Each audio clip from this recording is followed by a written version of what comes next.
أعوذ بالله من الشيطان الرجيم. بسم الله الرحمن الرحيم.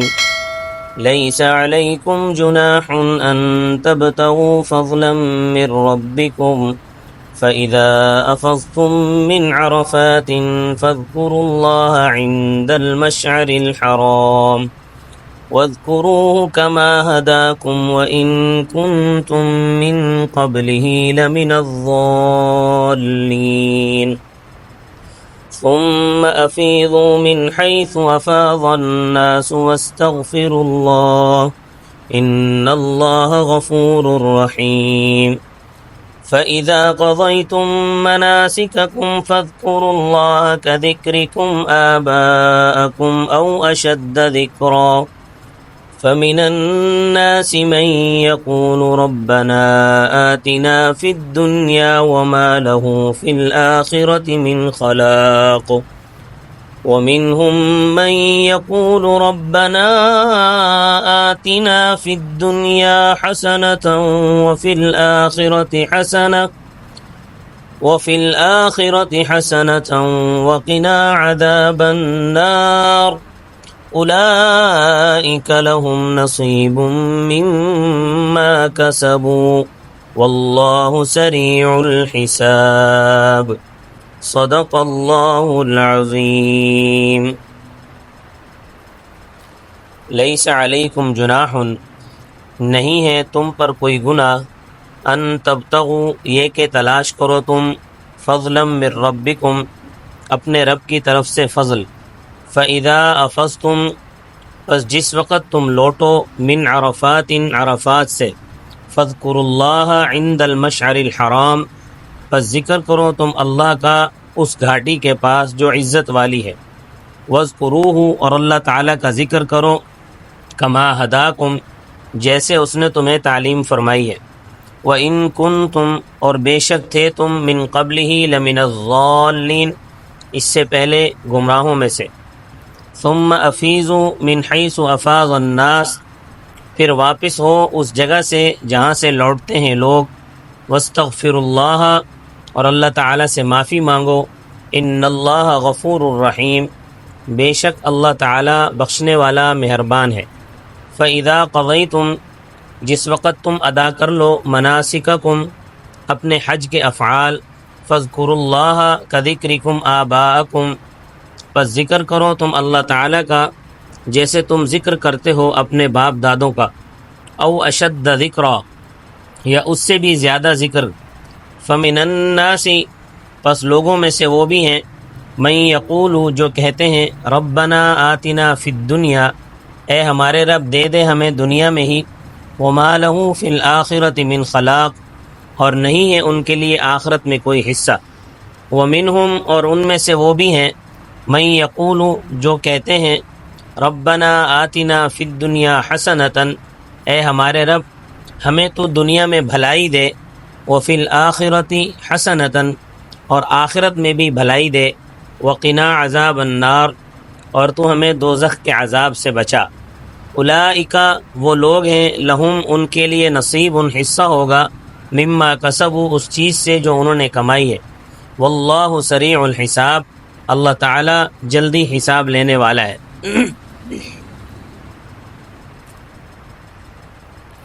ان آیات سے ایک اور مسئلہ بیان کیا جا رہا ہے حج کا.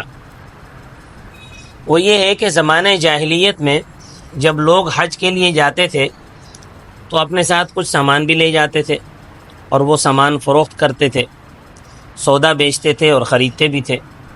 تو جب اسلام آیا اور حج کا حکم ہوا تو صحابہ کرام کو تشویش ہوئی کہ ہم تو صرف رب کی رضا کے لیے حج پر جاتے ہیں، تو ہم نے حج کرنا ہوتا ہے اللہ کی رضا کے لیے، اس میں خرید و فروخت کرنے سے ہمارے حج پر زد آئے گی. تو اس لیے اللہ تبارک و تعالیٰ نے فرمایا ہے، لیس علیکم جناح، نہیں ہے تم پر کوئی گناہ، ان تبتغوا فضلا من ربکم، یہ کہ تلاش کرو تم اپنے رب کا فضل، کہ مقصد تو تمہارا حج کرنا ہی ہے. ضمنی طور پر اگر کوئی چیز بیچنا چاہو اس کو بیچ سکتے ہو، اور اگر کچھ خریدنا چاہو تو خرید بھی سکتے ہو. دیکھیں اسلام نے حج کے دوران کاروبار کو حرام قرار نہیں دیا ہے، کیونکہ اسلام مسلمانوں کو معاشی طور پر مضبوط دیکھنا چاہتا ہے۔ یہ تو آج کل یہ سسٹم ہو گیا ہے کہ وہاں پر کوئی کاروبار نہیں کرتا، حاجی جو بھی جاتے ہیں وہ بس صرف حج کے لیے جاتے ہیں، ورنہ پہلے جب صحابہ کرام کا دور تھا یا بعد میں تابعین، تبع تابعین، اس کے بعد کی جو ادوار تھے ان میں مسلمان حج کے لیے جاتے تھے اور ساتھ میں تجارتی سامان بھی لے کر جاتے تھے، اور حج پر باقاعدہ بڑے بڑے بازار لگتے تھے، بڑی بڑی منڈیاں لگتی تھیں حج کے موقع پر، اور اس میں ٹھیک ٹھاک کاروبار ہوتا تھا۔ لیکن آج کل ہو یہ رہا ہے کہ مسلمان حاجی جو ہے وہ حج کے لیے وہاں جاتے ہیں، لیکن چیزیں وہاں سے یہودیوں کی خریدتے ہیں، عیسائیوں کی بنی ہوئی چیزیں خریدتے ہیں۔ اب ہونا تو یہ چاہیے تھا کہ حج کے ذریعے سے مسلمانوں کی معیشت مضبوط ہوتی، مگر وہاں معیشت مضبوط کس کی ہو رہی ہے؟ یہودیوں کی معیشت مضبوط ہو رہی ہے، عیسائیوں کی معیشت مضبوط ہو رہی ہے۔ اس لیے اگر مسلمان 1 کروڑ مسلمان حج کے لیے جاتا ہے، 70 لاکھ مسلمان حج کے لیے جاتا ہے، تو اس سے یہود کو کوئی تکلیف نہیں ہے۔ وہ تو چاہتے ہیں کہ اگر اس سال 70 لاکھ گئے ہیں تو اگلے سال 1 کروڑ مسلمان آئے حج کے لیے، کیونکہ اس سے ان کی جو ہے وہ معیشت مضبوط ہوتی ہے، انہیں تو فائدہ ہی فائدہ ہے۔ جبکہ اسلام نے مسلمانوں کو کاروبار کی اجازت دی ہے کہ آپ حج کے موقع پر کاروبار کر سکتے ہیں، خرید و فروخت کر سکتے ہیں، ہاں ناجائز کاروبار نہیں کر سکتے۔ اگر کوئی آدمی یہ سوچے کہ میں یہاں سے منشیات لے کر جاؤں گا اور وہاں جا کر میں فروخت کروں گا، یا کوئی اور سودا ایسا لے کر جاؤں گا وہاں جا کر فروخت کروں گا اور وہاں سے سونا لے کر آؤں گا، تو اس کی تو نیت ہی شروع سے خراب ہے۔ تو ایسا نہیں ہے، ایسا نہ کرے، یہ اچھی بات نہیں ہے، بلکہ صاف نیت کے ساتھ صحیح جو اجناس کی جیسے تجارت ہوتی ہے ویسے تجارت کریں تو کر سکتے ہیں۔ فَإِذَا قَضَيْتُم مِّنْ عَرَفَاتٍ، پس جب تم عرفات سے لوٹو۔ یاد رکھنا حج کے افعال میں سے 3 فرض ہیں۔ نمبر 1 احرام باندھنا، نمبر 2 عرفات میں ٹھہرنا، نمبر 3 طواف زیارت کرنا۔ عرفات میں 9 تاریخ کو زوال آفتاب کے بعد سورج غروب ہونے تک ٹھہرنا یہ حج کا رکن ہے۔ اگر کوئی وہاں پر نہیں ٹھہرا تو اس کا حج نہیں ہوگا۔ عرفات کے میدان میں جتنا ہو سکے کھڑے ہو کر اللہ تعالیٰ کا ذکر کرنا چاہیے، جتنا ہو سکے کھڑے ہو کر کریں۔ لیکن اگر معذور ہیں، کوئی مسئلہ ہے، لولے لنگڑے ہیں، معذور ہیں، تو پھر بیٹھ کر بھی کر سکتے ہیں، لیکن افضل یہ ہے کہ کھڑے ہو کر اللہ تعالیٰ کا ذکر کرے، اپنے لیے دعائیں کرے، اپنے رشتہ داروں کے لیے دعائیں کرے، اپنے عزیز و اقارب کے لیے دعائیں کرے، زندوں کے لیے دعا کرے، جو مر گئے ہیں ان کے لیے دعا کرے، کیونکہ وہ جگہ اور وہ وقت دعا کی قبولیت کا ہے، وہ جگہ بھی دعا کی قبولیت کی جگہ ہے، وہ وقت بھی دعا کی قبولیت کا وقت ہے۔ تو عرفات سے سورج کے غروب ہونے کے بعد لوٹنا ہے، اور مغرب کی نماز عرفات میں نہیں پڑھنی، بلکہ مغرب کی نماز مزدلفہ میں جا کر پڑھنی ہے۔ تو فرمایا جب تم عرفات سے لوٹو تو فاذکروا اللہ، بس اللہ تعالیٰ کا ذکر کرو، عند المشعر الحرام، اس گھاٹی کے پاس جو عزت والی ہے۔ اس گھاٹی یعنی اس پہاڑی کا نام ہے جبل قزح۔ وہاں پر آج کل تو شہزادوں نے اپنے محل بنائے ہوئے ہیں، وہاں شہزادے ہی نہیں سماتے، ان کی کوٹھیاں بنی ہوئی ہیں۔ حدیث پاک میں آتا ہے المزدلفۃ کلھا موقف الا وادی محصر، کہ مزدلفہ کا سارا علاقہ ٹھہرنے کی جگہ ہے سوائے وادی محصر کے۔ وادی محصر ایک مخصوص رقبہ ہے، وہاں نہیں ٹھہرنا۔ حکومت نے اس کے ارد گرد جنگلے لگائے ہوئے ہیں، وہاں شرطے بھی کھڑے ہوتے ہیں، اور وہ تقریباً یہ 540 گز کا رقبہ ہے جسے وادی محصر کہا جاتا ہے۔ اس جگہ پہ نہیں ٹھہرنا۔ تو وہاں اگر کوئی جاتا بھی ہے، لوگ جو ہے عام طور پر یہ سوچ کر وہاں چلے جاتے ہیں کہ یہ خالی جگہ ہے، یہاں چلو ٹھہر لیتے ہیں، لیکن وہاں شرطے کھڑے ہوئے ہیں، پولیس والے ہیں، وہ سمجھاتے ہیں کہ بھئی یہاں نہیں ٹھہرنا، لیکن اگر کوئی سمجھ نہ آئے تو اس کو کوڑے بھی مارتے ہیں۔ تو یہ اس جگہ پر ٹھہرنے سے آپ صلی اللہ علیہ وسلم نے منع اس لیے فرمایا ہے کہ یہ وہ جگہ ہے کہ جہاں پر ابرہہ بیت اللہ کو گرانے کے لیے اپنا 60,000 کا لشکر لے کر آیا تھا، تو وہ یہاں پر ٹھہرا تھا۔ تو یہاں پر ابابیلوں کے ذریعے سے اللہ تبارک و تعالی نے ابرہہ کے لشکر پر عذاب نازل فرمایا تھا۔ یہ جو ابابیل چھوٹا سا پرندہ ہوتا ہے جس کا ذکر سورۃ الفیل میں، تو وہ یہ ابابیل جو ہے 3 کنکر لے کر آئے تھے، ایک چونچ میں اور 2 کنکر جو ہے ان کے دونوں پاؤں میں۔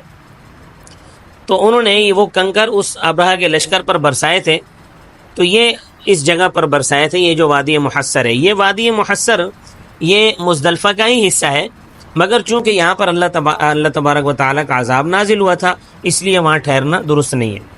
اسی طرح العرفۃ کلھا موقف الا بطن عرنہ، عرفہ بھی جو ہے وہ پورا کا پورا ٹھہرنے کی جگہ ہے، لیکن بطن عرنہ ٹھہرنے کی جگہ نہیں ہے۔ کیوں کہ بطن عرنہ جو ہے یہ حرم میں داخل ہے، حدود حرم میں داخل ہے، اور عرفہ جو ہے یہ حل ہے، یہ حدود حرم میں داخل نہیں ہے۔ عرفہ کے اندر ایک مسجد ہے جس کا نام ہے مسجد نمرہ، جہاں ظہر اور عصر کی نماز اکٹھی پڑھی جاتی ہے۔ اس مسجد کی جو مغربی دیوار ہے، اگر وہ دیوار گر جائے تو بطن عرنہ میں گرے گی جا کے۔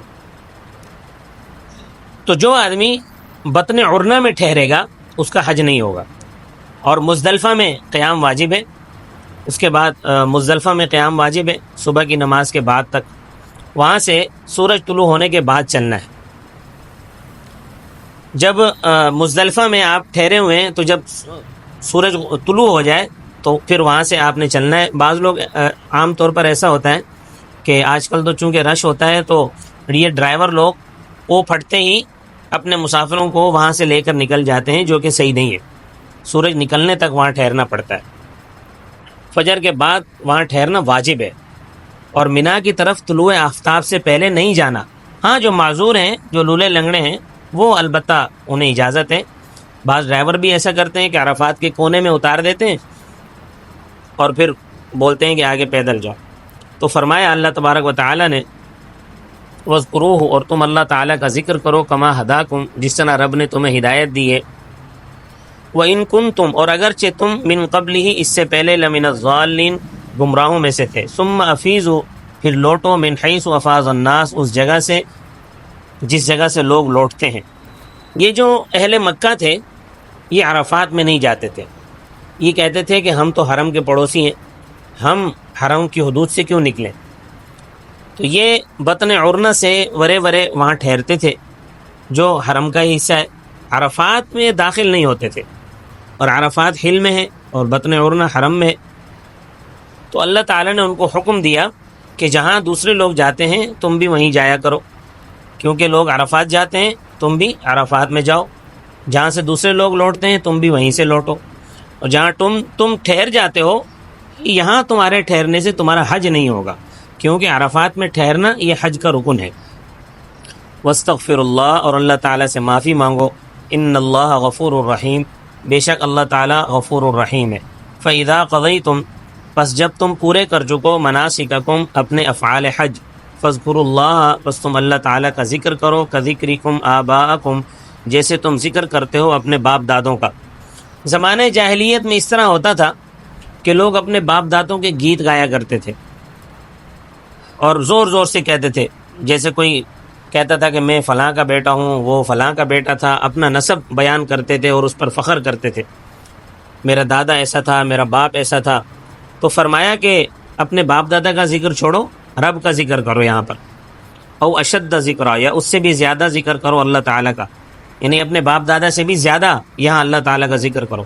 فمن الناس، پس لوگوں میں سے وہ بھی ہیں، من یقول، جو کہتے ہیں، ربنا آتنا فی الدنیا، اے ہمارے رب ہمیں جو کچھ دینا ہے دنیا ہی میں دے دے، وما لہ فی الآخرۃ من خلاق، ان کے لیے آخرت میں کوئی حصہ نہیں ہے۔